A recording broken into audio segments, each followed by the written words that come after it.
दिल का मेरे टूट गई रे ও মা গো। তো আমার বউয়ে বাজার থেকে কোরিয়ান কেঁচোটা লিয়েছে যায়, বলছে এতদিন ইন্ডিয়ান কেঁচো খাইছো, আজকে কোরিয়ান কেঁচো খাও। ও বাপলো বাপ। তো কাকা যেটা সাঙ্গাত খুড়া কেমন আছে বলো? বহুত লোক দেশি কেঁচো খাইছো বলছে, আমার বউয়ে বলছে আজকে ইন্ডিয়ান কেঁচো ছাড়ি বলছে কোরিয়ান কেঁচো খাও, এটা দমে ঝাল নাকি হয়। তা বলছে কত নিল গো? বলছে 80 টাকা। ওইটুকু প্যাকেটটা বলছে মাংস হয়ে যেত যে, বলছে দেখো না তুমি রোজ মাংস খাও, আজকে এটা খাই দেখো কেমন। দেখছি কেঁচো গেলে লাড়তে একটা দুটো হয়ে গেলো। ও বাপলো, লাড়ালাড়ি করলো, আর মাংসের মতো মশলা দিলাম। বহুকে বললি হ্যাঁ গো এটা কী মশলা? বলছে কোরিয়ান মশলা। আমি যদি ভারতে পাওয়া যাচ্ছে যে তাহলে কোরিয়ান মশলা? বলছে হ্যাঁ পাঠাইছে। ও হো আচ্ছা, তেমন এটা মাংসের মতো দেখাচ্ছে, তো মাংসের মতো দেখাচ্ছে।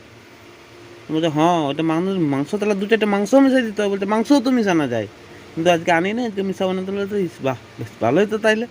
মাংস দিয়ে কেঁচার মাংস আর কি, ওই আর কি হইলো একই রকমই। বলছে তাহলে ভালোই তো লটর পথর দেখাচ্ছে, এগুলো দিয়ে ভাত খাওয়া যাবে না? বলছে না এগুলো এরকমই খেতে হয় কেঁচার মতো। তো সাদা বাটিতে লাল কেঁচো এগুলা দিয়ে দিল। যাই হোক দেখি এবারে কেমন লাগে, একটু খাই করি। তো এই যে উঠাছি চামচগুলা, গরিবের চামচ, বড় লোকের চামচ পাই গেছি। তখন বিরাট স্টাইলে ও, তখন এই যে খাই নিলি আহ আহ। ও মাগো কেঁচো আগলা কচকচ কচকচ খাচ্ছি, তবে ঝাল আছে বাহ একদম। ও কানের দিকে ধোঁয়া বাইর হয়ে যাচ্ছে। তো আর দেখলে তো আগের ভিডিওটাই প্রথমেই ওরকম আমার হালত হয়ে গেলো, শুকনা কাটে ঝরঝরে ঘাম বাড়িতে ঝালে একদম।